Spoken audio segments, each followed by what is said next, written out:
Todos los equipos argentinos están capacitados para jugar fútbol ofensivo, fútbol limpio, un fútbol así, alegre. Limpiando jugadores como muñecos. Gambeta con caño y todo. Otra gambeta, otra más. Para gritarlo hasta mañana.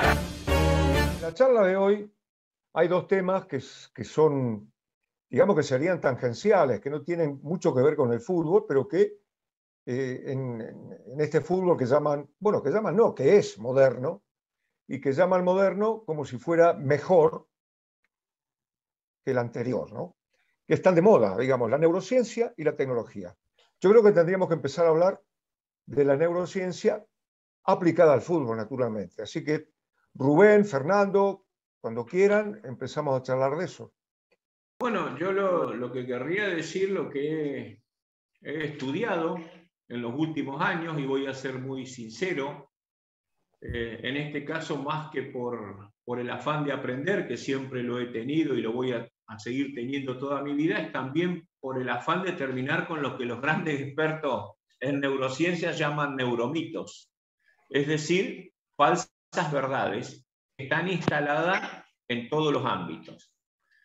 Yo tengo un referente muy importante, se llama Francisco Mora Teruel, uno de los grandes expertos en neurociencia y en neuroeducación, que precisamente habla de los neuromitos y de cómo él lo dice textualmente así: en el show del yo soy moderno se le pone el prefijo neuro a cualquier cosa. Y pareciera ser que cualquier cosa que tiene ese prefijo delante es síntoma de ciencia, de modernismo, de tecnología, de avances. En realidad, cuando uno los empieza a leer, a Francisco Mora Teruel, a Antonio Damasio, a Jesús Guillén, por solo nombrar a tres referentes, encuentran muchas similitudes con lo que decían los verdaderos viejos maestros del fútbol, como fue Carlos Peuchele. Y voy a contar acá sintéticamente dos frases que enlazan el pensamiento de ese viejo y genial formador de futbolistas, como fue don Carlos Peuchele, con lo que dice este no menos genial experto en neurociencia y en neuroeducación, como es Francisco Mora Teruel. Carlos Peuchele decía: el del fútbol puede ser un futuro trabajo al que se llega jugando, y se pierde y se empieza trabajando. Francisco Mora Teruel dice: el juego es el disfraz del aprendizaje. Solo se puede aprender bien aquello que se ama. Entre ese viejo especialista en la formación de futbolistas y este especialista en neurociencias o neuroeducación, hay algo que lo junta a los dos. Determina que el juego es uno de los elementos, o es el elemento más importante para que el niño y el adolescente aprendan primero a jugar a la pelota y después a jugar al fútbol. Y les digo a todos, a los tres que están acá, a mis tres compañeros, amigos y maestros, y a todos los que nos están escuchando, que paradójicamente en el fútbol es donde menos se utiliza el juego para aprender. El juego está denostado, está dejado de lado. Se cree que el juego no es importante. Y para mí sigue siendo el elemento más importante para resolver todas las acciones impredecibles e irrepetibles que plantea un partido de fútbol. Yo vengo sosteniendo lo que dicen infinidad de expertos en neurociencia y en neuroeducación. Hay que desarrollar hábitos creativos y no hábitos rutinarios. La rutina es la menor tasa de actividad cerebral y que el niño no necesita de la repetición, porque como decía esta persona que ha trabajado tanto en el Barcelona como Francisco Paco Seirulo, no es la repetición lo que mejora al futbolista, es la variación. Esa es la base de todo lo que yo les quería decir. Una cosa, Rubén, perdóname que te interrumpa. No, por favor. ¿Qué es lo que, de la neurociencia, qué es lo que se aplica a los neurocientíficos que en algunos clubes están? ¿Qué es lo que aplican a los jugadores para estimularlos? Bueno, se habla, por ejemplo, de la importancia de la atención, de la importancia de la toma de decisiones, pero tenemos que tener en cuenta de qué estamos hablando.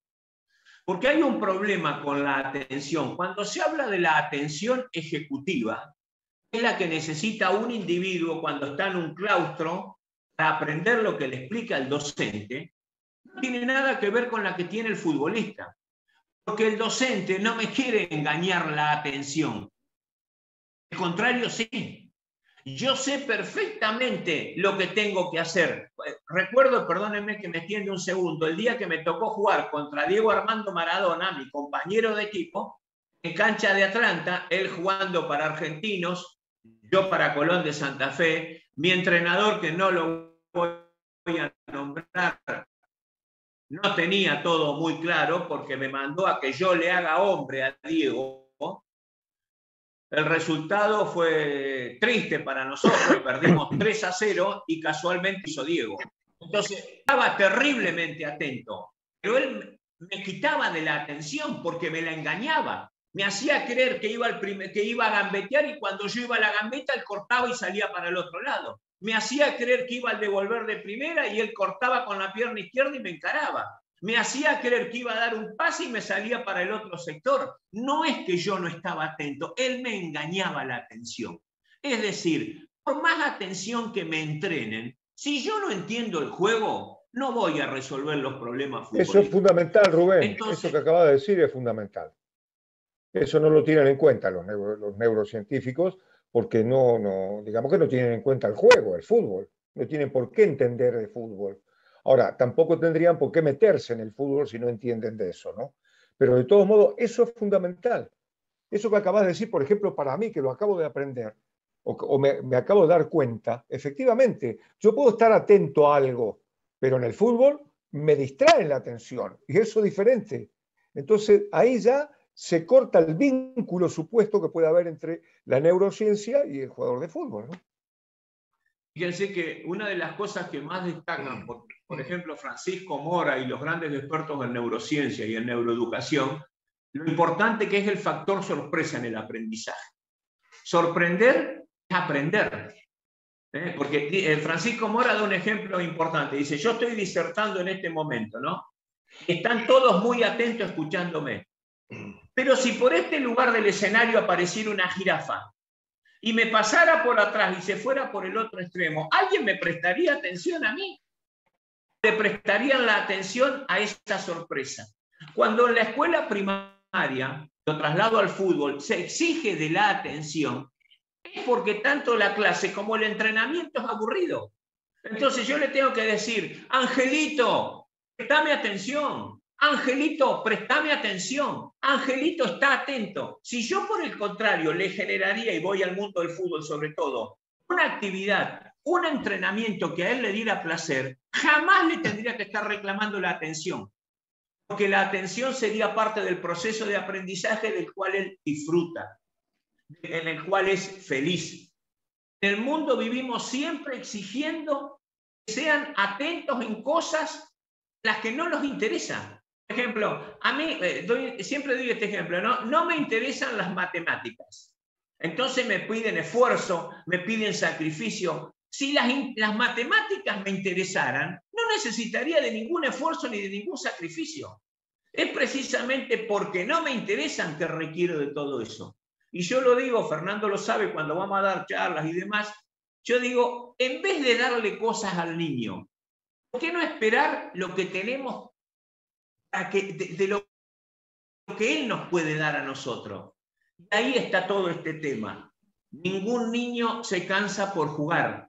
Yo pongo de ejemplo a mis dos hijos. Lo hemos tenido con mi señora, que es docente, que amenazar de muerte a que dejen de jugar. Como les ha pasado a todos. Entonces, el juego sigue siendo el mejor elemento para aprender. Y los grandes avances y los grandes descubrimientos en neurociencia y en neuroeducación, y acá termino, porque si no, mi problema es el punto final, le dan la razón a los viejos maestros, a los viejos docentes, a los verdaderos, como decíamos en mi barrio en Barranquita, sabedores del fútbol. El niño aprende jugando. El juego te mejora, porque el juego, corríjame, te demanda atención, te demanda concentración, que demanda conocimiento, demanda un montón de factores que solamente el juego los activa. Por eso es que yo tanto hincapié hago en eso. Si no hay niños jugadores, es muy difícil que haya hombres futbolistas. Perdón si me extendí mucho. Sí, yo hace mucho tiempo que estoy a las trompadas contra toda esta irrupción casi versallesca de la tecnología aplicada precisamente al fútbol. ¿Y por qué al fútbol? Ay, bueno, es fácil. El fútbol devuelve una cantidad de imagen que le interesa a los sponsors y eso está emparentado directamente con el gran negocio, porque si multiplicamos miles y miles de equipos por cientos de jugadores en cada uno de ellos, vamos a tener una cifra astronómica de aparatos que se venden para mejorarlos como futbolistas. Entonces yo digo, qué lástima que en esa época Garrincha, Pelé o el mismo Diego Fiorito, Houseman no hubieran tenido esa ventaja, porque qué jugadores hubieran sido. Ahora, relacionado a la neurociencia, va por el mismo camino. Yo no niego la importancia que puede tener, no la conozco, pero no la niego, en deportes de cadena cerrada. Por ejemplo, en el salto en largo, en el salto en alto, el saltador en largo sabe del momento en que está en la corredera cuántos pasos va a dar para llegar a pisar lo más cerca posible del final de la tabla para que el salto no sea nulo. El saltador en algo sabe perfectamente el trazado que tiene que hacer o los 13 o 14 pasos que dan para permitir que el pie de apoyo vaya en el momento justo. Quiere decir, ahí el engaño no existe. Y tampoco el factor emocional de la manera que existe en el fútbol, porque yo he visto algunos ejercicios de neurociencia con jugadores de River en Miami, pasaron por televisión. Entonces el tema se trataba de que había una cantidad de letras en una especie de cartelitos clavados en la arena, y al lado de cada letra había un número. Y del otro lado, a 15 metros, era lo mismo, pero con los números y letras desordenados de otra manera. Entonces un jugador tenía que ir corriendo, agarraba, por ejemplo, la A y el 4. Entonces después tenía que ir corriendo al otro lado, buscar la A y encontrar el 4. Bueno, ¿por qué no perder el tiempo, por ejemplo, en un uno contra uno? Sabemos que desgraciadamente, todavía en esta parte del mundo, en algunos lugares, y en el África Negra seguramente, hay chicos que son analfabetos. Entonces primero habría que enseñarle a leer y a determinar cuál es el 4 y cuál es la letra, ¿no? Para ejemplificarlo, es de Gonzalo Higuaín, quien habla de Rubén Rossi como su salvador en el fútbol, porque lo vamos a decir también, no por hacer publicidad gratuita a un amigo y compañero. Pipita Higuaín es jugador de fútbol porque Rubén decidió, que contra el parecer de muchos, que se tenía que quedar en River. Bueno, entonces él había ya completado casi su goles hechos por minuto jugado que Ronaldo. En el Real Madrid, tiene perdóname, en el Real Madrid. El Real Madrid, sí.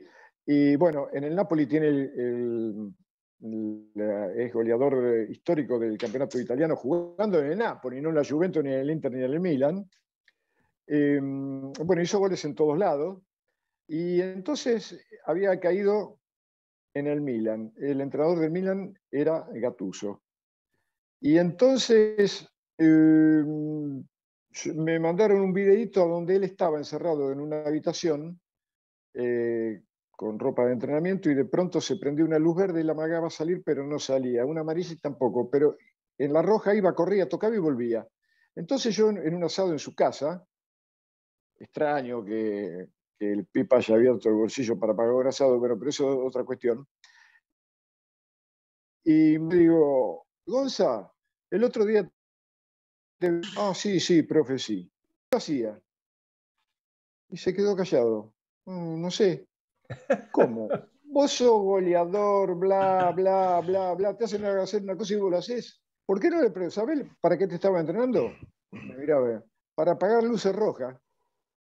Así que ojo, en la cancha, si llega a haber una luz en la tribuna, no vas a subir por todo hasta el último anillo para apagarla. Digo, ¿por qué no decir que te den una pelota, un marcador, un arquero y alguien que te la pase, y practica las cosas que seguramente te van a ocurrir en la cancha. Bueno, pero todo ese tipo de exageración está hecho por gente que, por ejemplo, sabe mucho de neurociencia, pero de fútbol y de futbolista no sabe nada. Sabe, como en su momento había gente que sabía mucho de fisiología y querían implantar todos los modos de las áreas funcionales y bla, bla, bla. Sabía mucho de fisiología, de fútbol y de futbolista, nada. Y de biomecánica lo mismo, ¿no? El jugador, como decía Panzeri, tiene que correr atléticamente mal para poder correr futbolísticamente bien. Pero toda esta moda tiene que ver fundamentalmente con la poca preparación que tienen la mayoría de los entrenadores, aunque salgan campeones, porque después si tienen buenos jugadores, el fútbol es una de las pocas disciplinas en la que uno hace todo mal y puede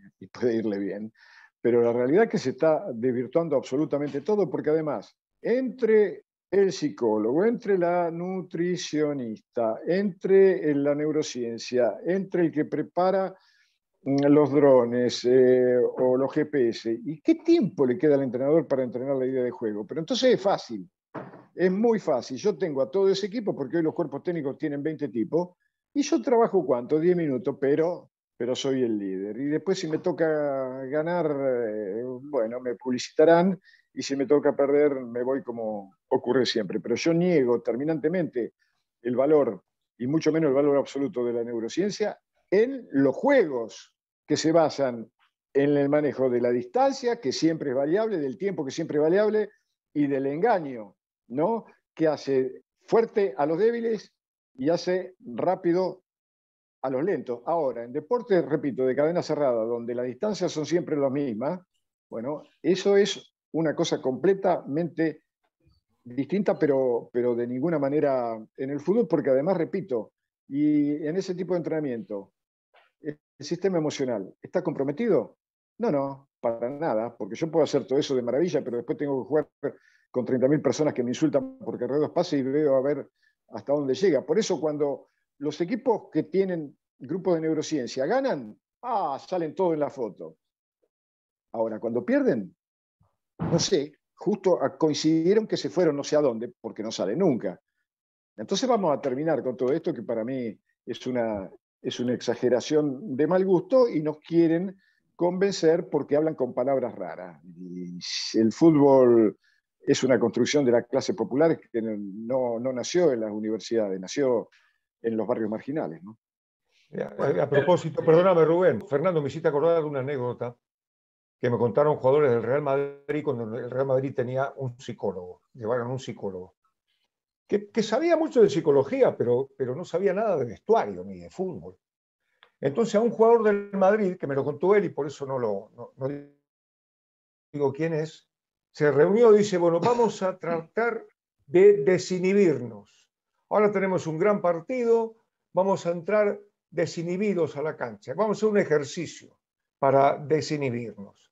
Dice, a ver, fulanito, desnúdese, súbase a esa mesa y recíteme una poesía. Entonces el jugador le dijo, mire, si usted quiere yo me desnudo, no tengo ningún problema, me subo a la mesa, pero no sé ninguna poesía. Y ahí terminó el ejercicio de psicología. Ángel, todo esto que exacto. estamos hablando, que nos falta hablar un poco también de la tecnología, todo esto trata de complicar lo sencillo. Y lo más difícil que hay, efectivamente, es lograr la sencillez, llegar a la sencillez. Pero esto es fácil, ahora lo hago yo. Porque Claro. el tipo es lo más difícil que hay. O si ves jugar a Iniesta y decir, mirá qué fácil, ahora me pongo una camiseta y juego como Iniesta. No necesito ni músculo.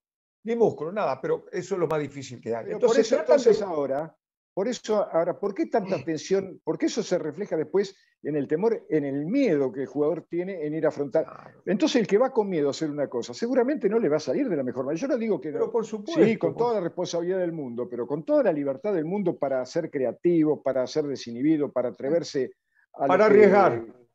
Para arriesgarse. Y para eso tengo que tener seguridad. Claro. Tengo que estar seguro de lo que hago. Le quiero comentar dos cosas. Una, me hacen acordar a la fábula de la cigarra y el 100 pies, no sabe si la conocen. Cuando el 100 pies pasa caminando y la cigarra de arriba del árbol le pregunta, mira, siempre tuve una duda tremenda. ¿Cómo hace para coordinar los 100 pies en el paso? Y el 100 pies la miró y le dijo, es fácil, mira, cuando muevo la pierna derecha, ahí nomás se quedó y nunca más caminó. Claro. Bueno, era imposible razonar cómo caminar, cómo mover 100 pies. Eso es algo natural. Y quiero contar otra historia, Fernando, de la cual vos fuiste testigo. Le vamos a perdonar el nombre al futbolista porque es conocido y yo lo aprecio mucho, vos también. Una noche cenando, creo que fue en San Telmo, con unos amigos en común, un viejo goleador del fútbol, un gran goleador, no viejo, un gran goleador del fútbol uruguayo. Estábamos cenando y no estaba enfrente mío él en ese momento. Enfrente mío había otra persona, creo que era Ricardo Lasvalo, Abel Carabelli. Estaba Fernando a mi izquierda y este exjugador enfrente de Fernando. Y vieron cómo son esas charlas nuestras donde todos hablan de todo. Ahí escucho que él le dice a Fernando que le había comprado a los hijos, que eran niños futbolistas, un arco con luces. ¿Te acordás, Fernando? Sí. Que le había comprado un arco con luces. Yo la verdad que si hay algo que ya a esta altura de mi vida no tengo es contención. Ya no he perdido esa cualidad que tenía antes. Entonces me doy vuelta y le digo, perdón, ¿cómo un arco con luces? Me dice, sí, porque tiene una luz, 2 luces rojas, entonces ahí determinan cuando el chico tiene... Entonces yo digo, pero yo tengo una pregunta, ¿dónde jugaste? Había jugado en 800 equipos, hizo no sé la cantidad de goles. Y le digo, pero ¿y vos cuando jugaba al fútbol qué jugaba? ¿En una plaza con un semáforo? Como se prendía en verde, pateaba el arco, en amarillo tenía duda, en rojo no pateaba. No, me dice, pero le digo, eso no tiene nada que ver. No tiene nada que ver porque es lo que dijo Fernando. ¿Cómo los grandes, porque esa es la pregunta que nadie me ha logrado responder?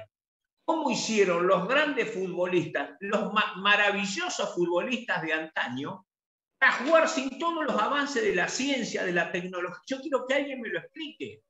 Me diga, mirá, eran privilegiados. No, mentira, no eran privilegiados. Y cuando después aparece un jugador como Díaz, el delantero ahora del Liverpool, el jugador que era de Colombia, el colombiano Díaz, que ahora está jugando en el Liverpool, que lo encontraron en la selva. Bueno, a ver que me expliquen, ¿cómo lo insertaron en el Liverpool y juega sin ningún problema? Entonces eso es lo que nadie logra explicar. Claro que es mucho mejor hacerse el moderno, hablar de ciencia y de neurociencia y de fisiología y de biomecánica. Y Fernando algún día podría contar la anécdota de sus 2 amigos, los expertos en biomecánica, cuando le hicieron el estudio a Diego en su última etapa en Sevilla, que también es muy importante. Entonces, todo ese tipo de cuestiones hay que terminar. ¿Saben por qué? Porque lo más importante es el conocimiento del juego de los futbolistas. Porque si usted, Ángel, es experto en neurociencia, Fernando es el psicólogo, Mauro es el analista de video, y yo no sé la diferencia para explicarle a mi delantero entre distraer y desmarcarse, todo lo que hagan ustedes no sirve para nada, absolutamente para nada. Perdón, perdón, escúchame. Lo estamos dejando a Mauro sin hablar. No, yo para terminar, para terminar el tema de la neurociencia. Perdón, Mauro. No, la neurociencia, me parece que lo que estamos discutiendo es la aplicación en el fútbol. La neurociencia es el estudio del sistema nervioso, donde el cerebro es el principal órgano. Eso no lo podemos obviar como la ciencia aplicada al fútbol que desarrolló. Muy bien. Entonces, ahora lo que estamos diciendo es cómo se aplica el juego a un juego totalmente complejo y el único deporte colectivo que se practica con los pies. Ahora, lo que sí nos sirve es para entender que el cerebro sigue aprendiendo a través de los años, y acá hay entrenador, y lo que necesitamos resolver es no entrenar tanto el músculo, sino más el cerebro. ¿No? Digo, me parece que, porque si no estamos, hoy en día, en el fútbol infanto-juvenil, también se da una preponderancia al músculo y no al cerebro. Si no, ustedes son entrenadores y muchas veces, Fernando también, ¿no? ¿No? Aprender a que al jugador piense, ¿no? Al que el jugador piense. Bueno, en ese pensamiento... A través del juego. Claro, a través del juego, pero ¿qué piensa? Que descubra, que vaya descubriendo. Por eso. Como todo. Pero hay una cosa que yo no logro entendernos. Perdón, Ángel y Fer, que le voy a poner a usted de ejemplo. Ustedes son un cuerpo técnico, con Mauro el ayudante de campo. Ustedes le viven metiendo presión a los jugadores de quinta división, todos los días. Presión, presión, presión, exigencia, exigencia. Después me llaman a mí, que soy psicólogo, para que le quite la presión. ¿No es más fácil que no se la metan ustedes? Soy yo. La manera de de superar la presión es el placer por el juego. Sin duda. Ángel, le voy a dar un ejemplo. En el único equipo, por eso creo que alcancé a jugar mejor que en ningún otro lado, que nunca sentí presión con la selección con Menotti. Nunca sentí presión. Parecía cuando jugaba que flotaba, que podía jugar 7 partidos seguidos. 7, y que se me movieron músculos. Sin embargo, los otros lugares no pude por ahí, no tengo vergüenza, soportar la presión. Con César era distinto. Él la absorbía para sí mismo y me transmitía a mí una tranquilidad que me hacía jugar sin siquiera darme cuenta. Pero Me a ver, que jugaba en para terminar esto, porque tenemos que hablar también de la tecnología. Terminalo. Bueno, con respecto a la presión y cómo evitar la presión, que existe verdaderamente en el fútbol, se evita con el placer. Si uno le gusta mucho lo que está haciendo, la presión es, digamos, que existe, pero en su justa medida. Evidentemente hay una presión. Cuando uno compite, por más que compita en el barrio, bueno, tiene una presión, porque uno quiere ganar. Pero hasta ahí. Si se exagera la presión, me atenaza, me impide ser libre para crear y para jugar. Pero claro, es lo mismo, yo decía, que uno cuando va a tener un hijo, lo agarra un psicólogo y le dice, pero usted sabe lo que es tener un hijo, la responsabilidad que significa tener un hijo.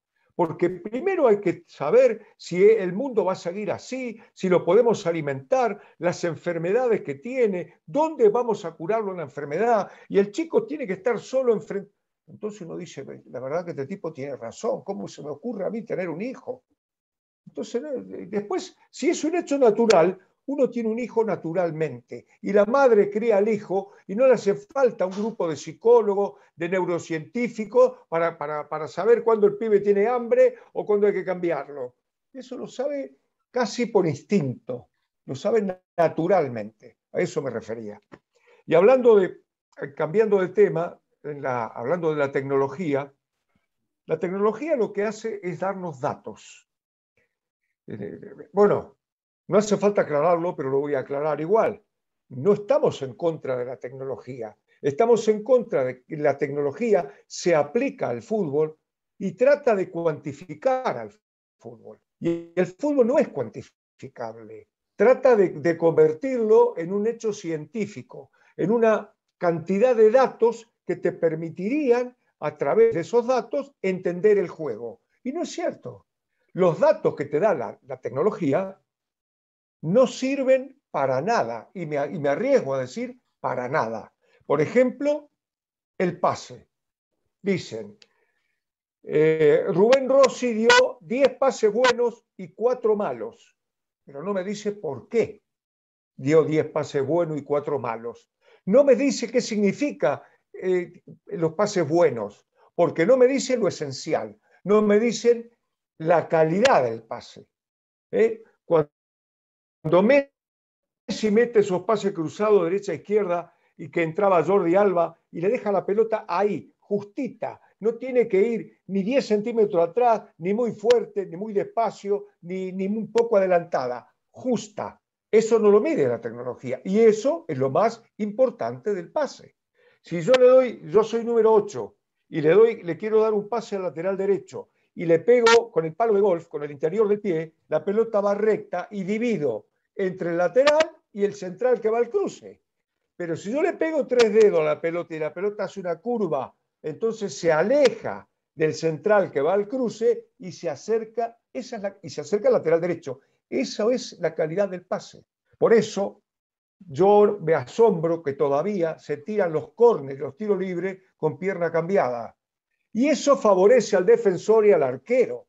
En cambio, si por la derecha tira el córner un derecho, se acerca al que va a cabecear y se aleja del defensor y del arquero. Entonces, no aplican la ciencia ni la tecnología para decir, no, pará. Esto, si lo hacemos así, es al revés. Entonces, ¿sabe por qué? Porque no aplican el juego, no aplican el fútbol. Yo, que tengo una sola virtud, que es aprender, nada más, que soy un buen alumno, cuando yo entrenaba, le preguntaba a los cabeceadores que yo tenía, pero antes le había preguntado a todos los grandes cabeceadores ¿Cómo querés que te tiren un centro de la derecha? Y el tipo me decía con la pierna derecha. Exactamente, Pasarela, por ejemplo, un día me dijo eso. No, porque así la pelota viene donde estoy yo. Y no que se me aleja cada vez más la pelota. Bueno, otras cosas. Me dice el dato me dice los kilómetros que recorrió un jugador de fútbol. ¿Para qué me sirve eso? Para nada. No que corrió, sino que recorrió, caminando, corriendo, trotando, etc. ¿Qué lo hizo? Hacia los costados, hacia atrás, porque a favor del juego, corriendo detrás de la pelota. ¿Qué me dice el dato? Nada. Futbolísticamente no me dice nada. Entonces, eso es lo que la tecnología, que detrás de la tecnología uno dice, ¿y por qué se aplican estos datos? ¿Sabe por qué? Por lo que acaba de decir Fernando hace un rato, porque hay un negocio enorme detrás de todo eso. Y se aprovechan precisamente de los entrenadores, que algunos de los entrenadores, la mayoría de los entrenadores, no quieren que le digan que es antiguo. Entonces se rodea de todo eso para decir, mirá qué moderno que soy. Y otra cosa que hacen los entrenadores, y mirá cómo estoy metido en el partido y la cantidad de cosas que le digo a los jugadores mientras están jugando. Cosa que no se lo dice porque el jugador no lo puede, por suerte, no lo puede escuchar ni lo puede mirar. Y me acuerdo ahora una frase de Goethe, el escritor alemán, que decía, para ser moderno hay que ser hijo de la tradición. Eso es lo más seguro que hay en el fútbol. Perdón, Ángel, estaba anotando su frase. No. A ver, por ejemplo, lo que decía, para mí, ¿no? Para mí, uno de los más grandes entrenadores de todos los tiempos, el Flaco Menotti. Para mí. Jamás durante un partido me dio una indicación. Nunca. ¿Están escuchando lo que les digo? Nunca durante el transcurso de un partido me dio una indicación. Sí, por ahí en el entretiempo, en lo general, él veía lo que pasaba y por ahí me podía decir algo. Pero normalmente no me daba indicaciones. Él me daba los conceptos generales y me dejaba que después resuelva yo. Y yo creo que de eso se trata. Ahora voy a volver a lo mismo. Ángel, y Fernando, Mauro, cuanto menos sé del juego, más me quiero refugiar en otro tipo de cosas. Claro. Los dirigentes o empresarios, son en su mayoría, lo único que buscan es la seguridad. Lo único. Y ellos creen que a través de los datos, la ciencia y de todo ese tipo de cuestiones voy a tener alguna seguridad con relación a cómo le va a ir al equipo. Y como decía Fernando, esa seguridad la acentúan cuando logran los objetivos previstos. Cuando no las tienen, esa seguridad ficticia que le daba todo el entorno del juego, no la tiene nadie. Nadie, no le importa, no lo hablan, no dicen nada. Entonces, parece mentira que uno tenga que decir, no, para no sentirse antiguo. No, bueno, a mí en realidad la tecnología, la ciencia, no, yo la desecho. Yo la desecho. ¿Saben por qué? Porque cuanto más estudio, como le dije al principio, a los expertos en neurociencia, en neuroeducación, más le dan la razón a los viejos maestros. Una cosa, Rubén. Una cosa, perdóname, claro, es verdad, eso por supuesto. Una cosa te quería decir, cuando se habla de los entrenadores que hablan de táctica, ¿no? De táctica moderna, la táctica. La táctica existió en cuanto al orden dentro de la cancha siempre, pero hay una gran diferencia. La táctica, por ejemplo, que Peuchet le aplicaba en el libro de Panzeri, Fútbol, dinámica de lo impensado, Peuchet está hablando de táctica. Pero claro, la táctica durante el partido. No lo que va a pasar. Antes yo no sé lo que va a pasar. Yo por más que estudie al rival, estudio lo que hizo antes, no lo que va a hacer ahora. Porque como decía Paco Seiruli, lo sigue diciendo, nunca se repiten igual exactamente un partido de fútbol. Entonces la táctica siempre existió. Pero en el partido, yo tenía un compañero en la selección de Bahía Blanca, que antes de empezar el partido en la cancha, cuando estábamos, viste que iban a sacar del medio, decía el tipo, vamos a ver 10 minutos, a ver cómo se paran esto. Claro, entonces él, que era, ya el tipo siempre estudiaba el juego, decía, ojo con aquel, vamos por aquel lado, que fíjate que el 4, pero ahí en el partido, lo que ocurría en el partido, ahí es donde se aplica la táctica, no antes. Como el round de No. estudio en el boxeo. Claro, claro. Pero nos tenemos que refugiar, Fer. Yo sé que te tengo podrido ya, porque vos salís mucho conmigo a dar charlas y demás, con la vieja anécdota de Garrincha y Nilton Santos. Claro. Ese sería el mejor entrenador del mundo. El que le dijera en ese momento, cuando el entrenador le dice a Nilton Santos, porque jugaban juntos en la selección hacía 3 años, vos lo conocés a Garrincha, amaga para adentro y se va para afuera. Y Nilton Santos lo miró y le dijo, sí, ya sé, pero ¿cuándo? Claro. El entrenador que dijera el cuándo, sería el mejor de todos. Y eso es difícil de prever, porque es como que yo soy el central de Ángel, que tuve la suerte de estar muy cortito con él en Banfield, porque yo por cuestiones personales no continué, pero es como que vamos a jugar contra el Barcelona de Guardiola y Ángel me dice a mí, Rubén, ojo, que Messi cuando corte para adentro sobre la derecha del ataque, va a cortar para adentro y te va a encarar. Ya sé, Ángel, no soy idiota. Si me dice cuándo, yo lo neutralizo. Nunca me lo van a poder decir. Por eso formar futbolistas es lo más difícil que hay. Porque yo formo individuos para lo impredecible. Y cada vez que le doy órdenes, le evito la capacidad de aprender a resolver situaciones. Por eso es tan complejo todo esto. Perdón. No, yo seguiría con Fernando a ver qué opina con respecto a la tecnología aplicada a lo que es a la preparación física, porque hay mucha tecnología ahí con el tema de los GPS, como toda esta cantidad de cosas que influyen en la preparación física, en el cual hay un dato importante que es la emoción y son los estados de ánimo. Fer, no sé cómo lo tomás vos la tecnología aplicada a tu campo, ¿no? No. Bueno, yo hace tiempo que ya he descubierto o me han hecho descubrir que estamos hablando siempre referido al fútbol, no en otros deportes, no, porque a lo mejor, qué sé yo, puede ser que en algo pueda servir. Sobre todo, vuelvo a repetir, en deportes que son mucho más previsibles. Pero en el fútbol, por ejemplo, cuando yo veo volar los drones, ¿no? Y entonces están filmando. Bueno, sí, puede ser que la filmación, en definitiva, pueda serle útil a algún tipo de entrenador. Pero después, el tema de los GPS, que te tiran datos, como decía Ángel, que son todos cuantitativos, y que te lo tiran después que pasó la acción. Porque si me lo tiraran antes, bueno, entonces por ahí invertiría algún pesito en inventar alguna máquina que me diga lo que va a pasar antes de lo que suceda. Ahora, lo que pasó muy difícilmente vuelva a suceder en el próximo partido, porque hace creo que 2 años en España se hizo un estudio sobre los 6 equipos que más kilómetros habían recorrido en el torneo de primera división y coincidió en que los 6 equipos que más habían recorrido eran los 6 que salieron últimos. ¿Y por qué? Porque generalmente el que no puede hacerse el control del partido tiene que correr detrás de la pelota y para eso hay una prueba que yo no necesito utilizar ningún aparato de ese tipo. Un loco, lo que en otros lados dicen rondo, cascarita o como sea.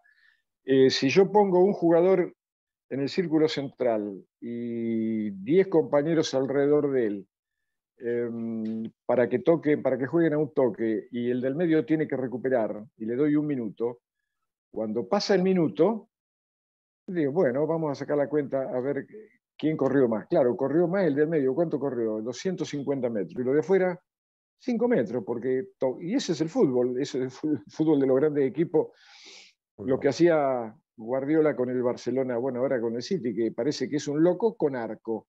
Pero en definitiva, lo más importante sigue siendo el conocimiento conceptual que le ayuda a ahorrar esfuerzos físicos al jugador y que además contribuye a que pueda resolver la mayor cantidad de situaciones a favor de la eficacia en cualquier momento del partido, en cualquier lugar del terreno. Después se metieron toda esta aparatología, el BOSUM, por ejemplo, las vallas. Yo siempre todavía me llama la atención que haya quien utiliza la valla y el jugador salta con las rodillas al pecho. Pero ¿cómo? Si uno tiene que saltar en el área, no va a saltar nunca con la rodilla al pecho, tiene que saltar bien extendido para lograr la máxima extensión y el máximo equilibrio.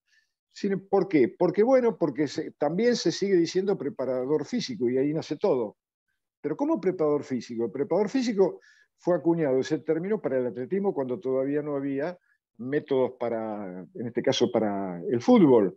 ¿Por qué? Porque el atleta no necesita otra cosa que entrenar el músculo, pero no el sistema cognoscitivo. Ahí nadie, en una carrera nadie lo va a engañar, porque en una carrera de 100 metros, ¿cómo hago para engañar a mi rival? Me freno. Y si me freno, el otro sigue corriendo y me gana. En un salto en alto, ¿qué voy a hacer?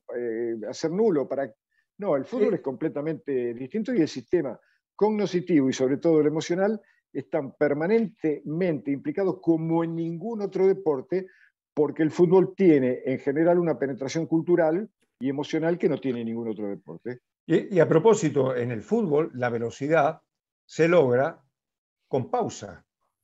Se logra frenando, como por ejemplo Cruyff o hacía Gento, yo vi también videos de Gento. Van corriendo, amagan que frenan y evidentemente el defensor tiene que frenar. Cuando el defensor frena, arrancan. Entonces, ¿qué le dio velocidad? El freno. Para ser veloz hay que frenar. Claro, y el engaño, como el gol de Diego a los ingleses, la mejor demostración, ¿no? Bueno, entonces hay que frenar. Perdóname, una cosa más. Dale. La fuerza en el fútbol es astucia. Claro. Porque si no, Iniesta, Ardile, que pesaba 20 kilos, no hubieran podido jugar. Entonces son cosas diferentes. Y me hiciste acordar una cosa que decía un sabio de esos que había en los bares antes, en mi ciudad, en los cafés, había un sabio que siempre, en cualquier discusión decía, el fútbol, pibe, son 5 metros y 4 cosas. Tenía razón. Lo que pasa es que era la única frase que decía, pero bueno, la única que sabía, pero era una verdad. El fútbol son 5 metros y 4 Ángel, cosas, nada más, eso es el fútbol. En el campo se decía, se dice y se va a seguir diciendo que más vale maña que fuerza. Y eso es perfectamente aplicado al fútbol.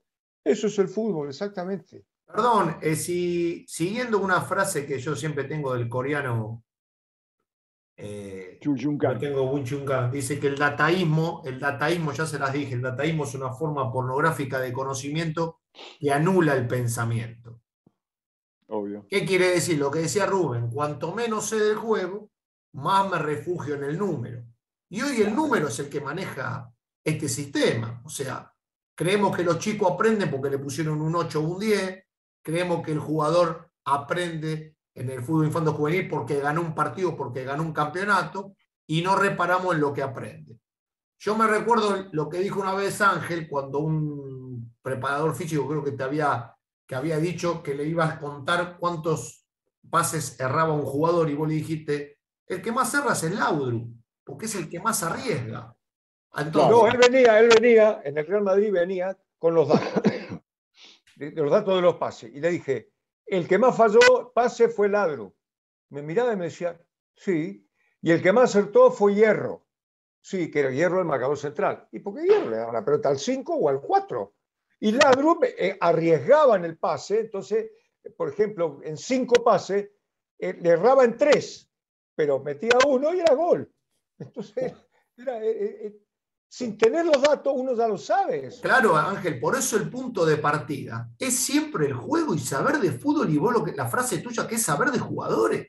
Entonces, si nosotros no tenemos ese punto de partida, ¿cómo te vas a apropiar de otros conocimientos? Que bienvenido sea, ¿no? La famosa frase, quien sabe de fútbol ni de fútbol sabe. Nosotros creo que sabemos de fútbol, o intentamos saber de fútbol, pero también hay que saber de otras cosas, de la cultura, del arte, de la música, que nos cultivan. Pero el punto de partida es saber de fútbol y saber del juego y saber de los jugadores. Sin ese punto de partida, lo otro no puede aparecer. Y además, tenemos que saber que ser moderno quiere decir nada más que eso. No quiere decir bueno. Y antiguo quiere decir que era de antes, pero no quiere decir que es malo. Porque hay cosas antiguas que eran muy buenas y hay cosas modernas que son muy buenas también y otras que son muy malas. Es el fútbol moderno. Yo desde que empecé a jugar al fútbol en los años 60, la tierra estaba caliente todavía, escuchaba eso. Es que ahora el fútbol es moderno, ahora se corre más que antes. Antes porque además, más lento que eran. Es una cosa increíble. Además, Ángel, si uno lo toma de esa manera como lo toman ellos, quiere decir que lo de ahora también es malo, porque como el tiempo sigue avanzando, comparado a dentro de 50 años, esto es una porquería, no tiene sentido. Rubén. Les quiero decir algo que le escuché a Pacho Maturana en una reunión de Conmebol que hubo a principio de año. Me pareció brillante porque alguien estaba en un congreso ahí de Conmebol exponiendo de los datos estadísticos. Pacho Maturana levantó la mano, y que esto no se tome como nada en contra de las mujeres ni nada que ver, pero me pareció sensacional porque dijo: los datos estadísticos son como las bikinis en las mujeres, muestran todo menos lo más importante. Claro, exactamente, menos lo esencial. Creo que es brillante el análisis ese, porque lo más brillante, yo un día hablando de eso que vos dijiste, Mauro, se lo dije al flaco Menotti, comiendo. Lo que usted dijo ha hecho mucho daño al fútbol. Y él me miró, me dice: ¿cómo, nene? Él me dice así, bueno, vos sabés, Fernando, me dice: ¿cómo lo que yo dije? Sí, porque eso que usted dijo, el que de fútbol solo sabe ni de fútbol sabe, ahora se han ido todo al otro extremo. Ahora todos saben de todo, de medicina, de fisiología, de biomecánica, de neurociencia. Pero después, para explicar las cosas básicas, lo básico, lo simple, de los centrales, como jugaba yo, cuando Simón toma, vos sobrás. Lo simple, yo sigo viendo que ese error de jugar en línea lo cometen centrales de equipo de primera división del fútbol europeo. No hablo de la sexta de Unión y de Colón de Santa Fe. Entonces, nosotros, en el afán del cientificismo, del modernismo, de los sistemas, el 442, el 351, el alfa-28, el beta-42, nos olvidamos de lo más simple. Como dice Seirulo, el fútbol se trata de pasarle la pelota al compañero en las mejores condiciones y como vos puedas. De eso se trata todo este juego. Entonces, cuando nosotros perdemos esa perspectiva, nos vamos a hablar de cualquier cosa. De cualquier cosa. Y en realidad hay que hablar de fútbol y de futbolistas. Porque ya se ha probado a través de la historia que muchos avances tecnológicos hubieran dejado fuera de los grandes equipos, desde Garrincha hasta Bochini, Iniesta, Xavi, Messi, etcétera, etcétera, etcétera. Te aclaro que Garrincha, los psicólogos, ¿se acuerdan? Para el Mundial del 58 lo dejaban afuera. Porque decía que según los test no daba la inteligencia suficiente como para ir. Entonces los jugadores le dijeron: escúchame, tiene que ir Garrincha y se tiene que ir el psicólogo. Los mismos jugadores los llevaron.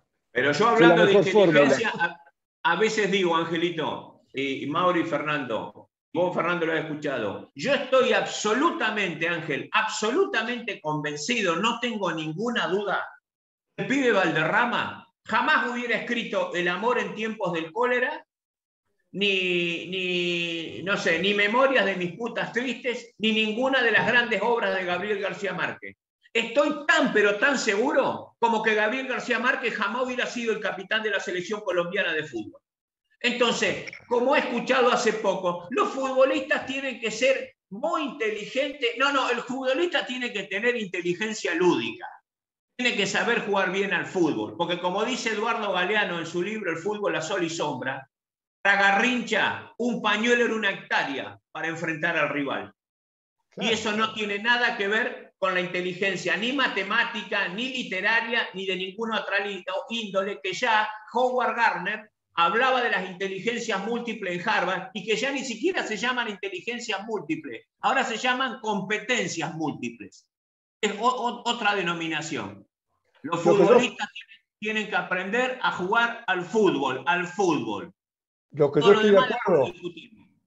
estoy de acuerdo con el GPS es que una de las cosas para saber jugar al fútbol es saber ocupar los espacios. Entonces yo siempre sigo a un jugador que da un pase, a ver dónde va. ¿Qué hace? Hay tipos que le dan un pase y es como si no jugaran más. Tomá y miran. Hay otros tipos que salen corriendo para cualquier lado.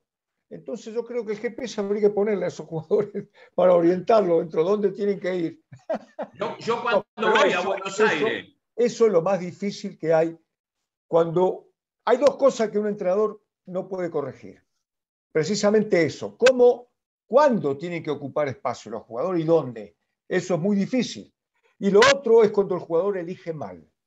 Si el jugador elige mal, vamos a ponerle 3 opciones y elige la peor, y en la otra jugada elige mal, y ahí es muy difícil.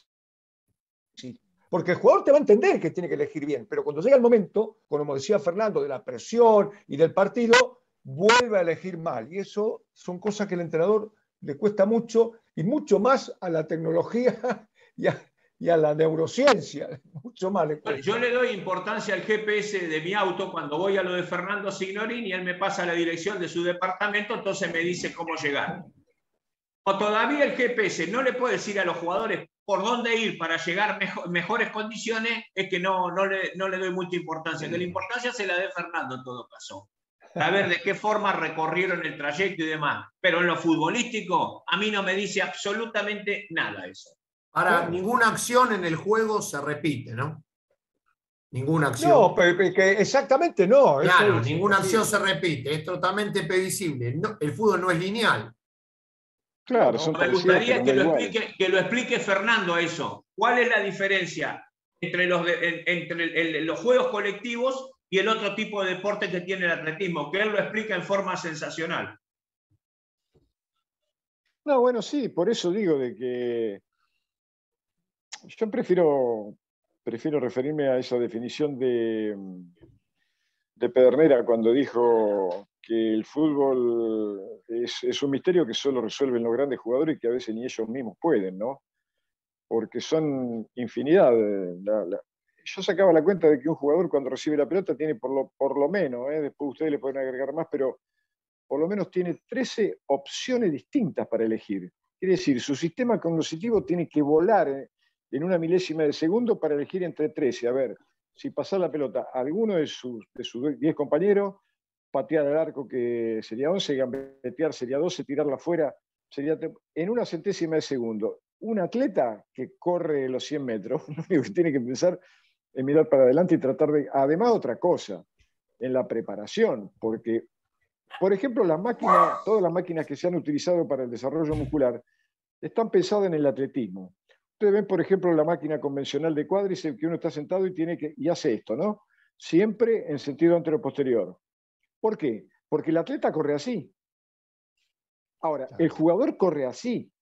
Entonces, si uno habitúa mucho a los jugadores a entrenar, a desarrollar, como dicen tanto, el vasto interno y la parte anterior, cuando el jugador tiene que hacer un movimiento de salida, de apoyar, de girar y de salir, se pueden producir roturas fibrilares. ¿Por qué? Porque los músculos coayudantes no están entrenados de la misma manera, no están potenciados de la misma manera. Entonces hay que revisar absolutamente todo. Por eso digo que yo niego también el gimnasio, salvo que el cuerpo médico detecte un problema, qué sé yo, de crecimiento en algún chico. Entonces el experto en musculación, que tiene que ser una persona relacionada también a la medicina, mucho más cercana de lo que somos nosotros los profes, que de eso sabemos poco y nada, y se ocupe de él, o para la recuperación de una lesión. Pero si no, yo en mi equipo no utilizo absolutamente